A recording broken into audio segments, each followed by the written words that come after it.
Hi everyone, we're out on a glorious day today and I'm going to talk you through some really simple tactics. And what we're going to be talking through today is bomb and pellet fishing.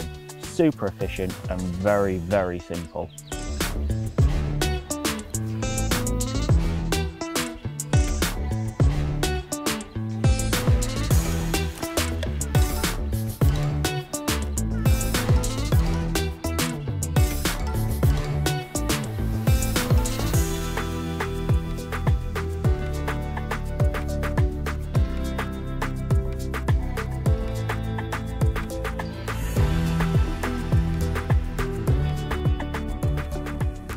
So tackle wise today, it couldn't be much simpler.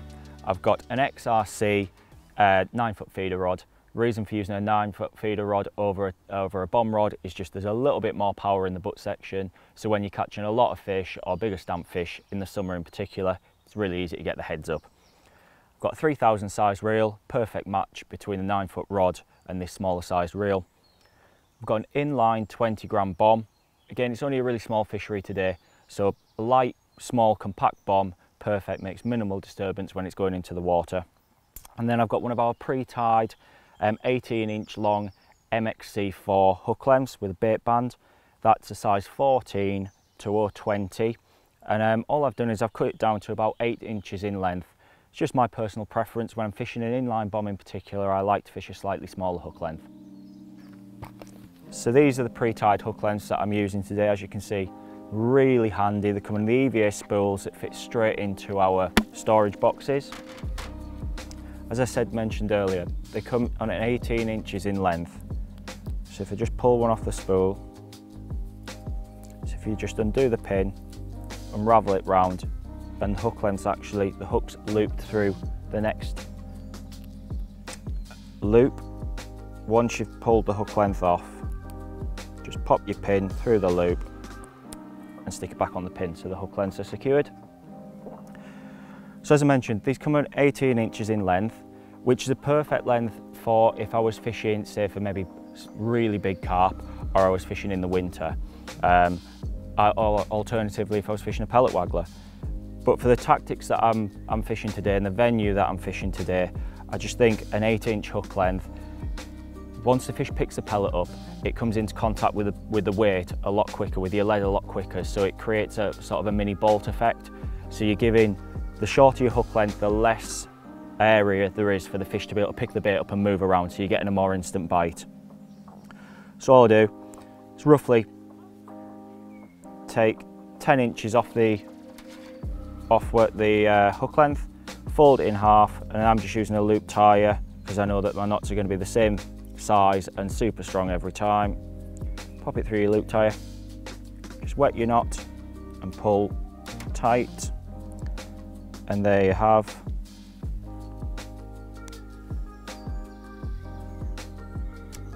hook length now 8 inches long. It's perfect for fishing the tactics that we're going to be showing you today.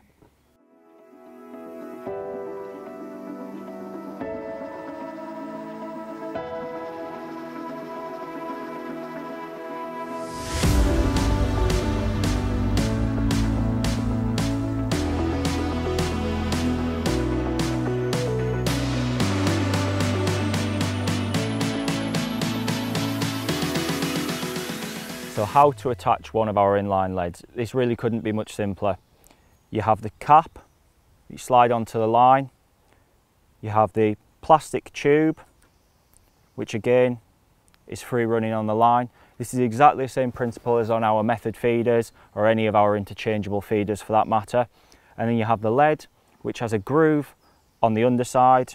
Slide the groove through the line the lead up with the tube, and there's a little plastic groove that just locates into the hole of the lead. Push it through and that's secured in position. Pull the cap down and there you've got your lead. Free running on your line and it's interchangeable. So if I wanted to switch sizes, I could. And then all I use that in conjunction with is the feeder bead that's provided with the inline leads. I personally tied this on just a twisted loop. It's my preferred way of tying it. It's just, I feel it's super secure.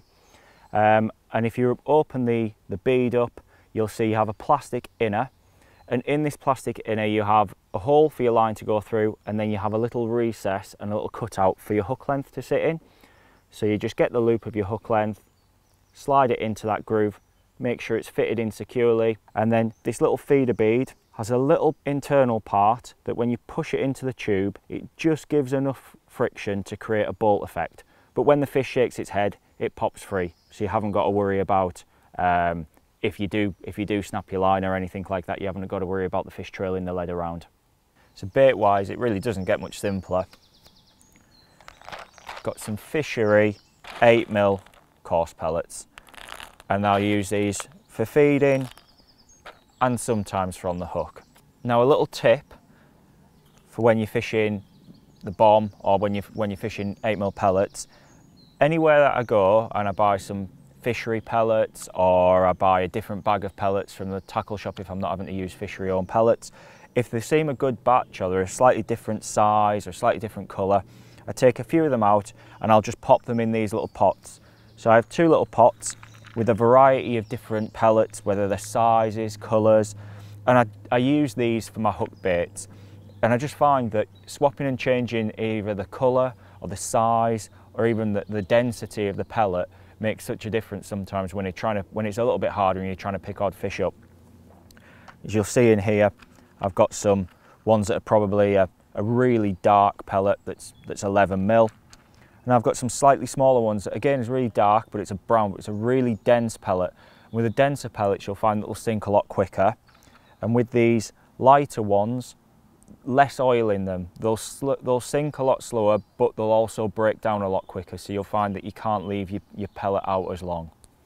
That's a really handy little tip. And as I say, just keep them in some pots in your bag. Every time you get some new pellets that look a little bit different, pick 15, 20, 30 of them out and pop them in your little pot. So it's really handy when you're banding pellets, if you're not using a pellet bander and you're doing it by hand, just make sure you've always got a towel or a cloth or something nearby where after you've caught a fish to dry your hands. You'll find once your hands are wet, it's really difficult to grip the pellet and grip the band without it slipping out of your hand. So all you do to put your pellet on, if you're doing it by hand, pop the pellet between your thumb and your forefinger, grip the band, pull it over the top of the pellet, and there you go. If you are using a pellet bander, it's really simple to use. You locate the prongs of the pellet bander through the band, get your pellet between your thumb and your fingers, open the bander up by pushing the lever on the back. That opens the prongs up, which stretches the band over the pellet. Slide the prongs out, and there you go. Just make sure your band's central to the pellet. Done in seconds.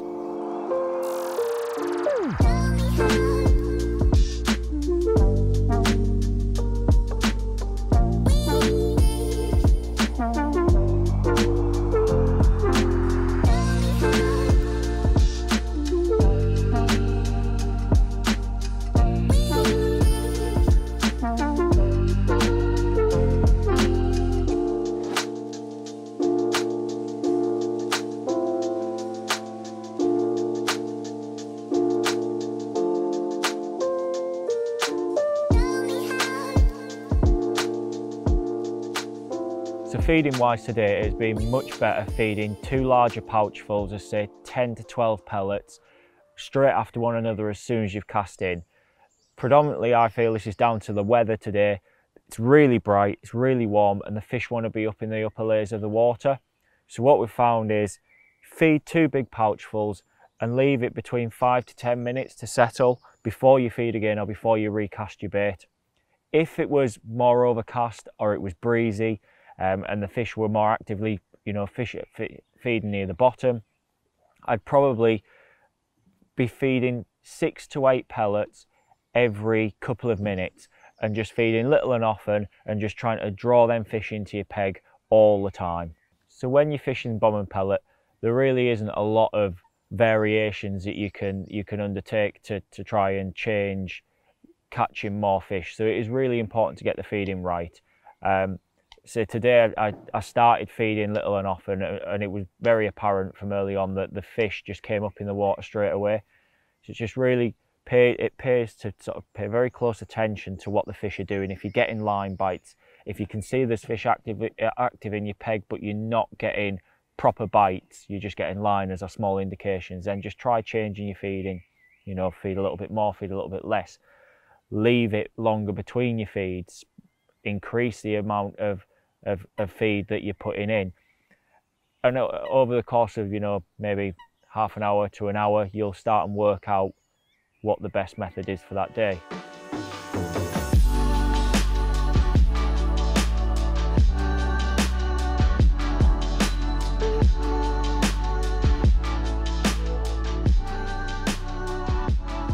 So as I mentioned earlier, this is a new Ethos XRC 9-foot rod. It's the feeder version rather than the bomb, and that just gives me a little bit more backbone through this part of the rod. As you can see, summertime, there's loads of oxygen in the water and the fish are really active. Also, we've got some snags in front of me, there's snags down the edge, and it just allows you to get a bit more control over the fish. You know, they're not massive fish we're catching today, up to maybe 6 pounds. In particular, when they're under the rod, you've just got a lot more control when you've got a little bit more power here. If I was fishing and it was a little bit cooler, or I was fishing for F1s, then I'd probably fish a bomb rod. Which, again, slightly softer through the bottom half of the rod, a bit more forgiving, so I can fish lighter lines, and it just prevents as many hook pulls. But we're fishing big hooks today, strong line for these angry carp, so we can get away with a bit more power in the rod butt. Let's see if we can get this one in. Hopefully it's a nice fish to end the session on. Come on. There we go. One of the smaller ones from today. But they're all these lean commons at Alders Farm. Just drop that in and hold him up, hopefully. He's not going to behave, is he? Let's see if he behaves. There we go. All long and lean, and they just go crazy when you hook them.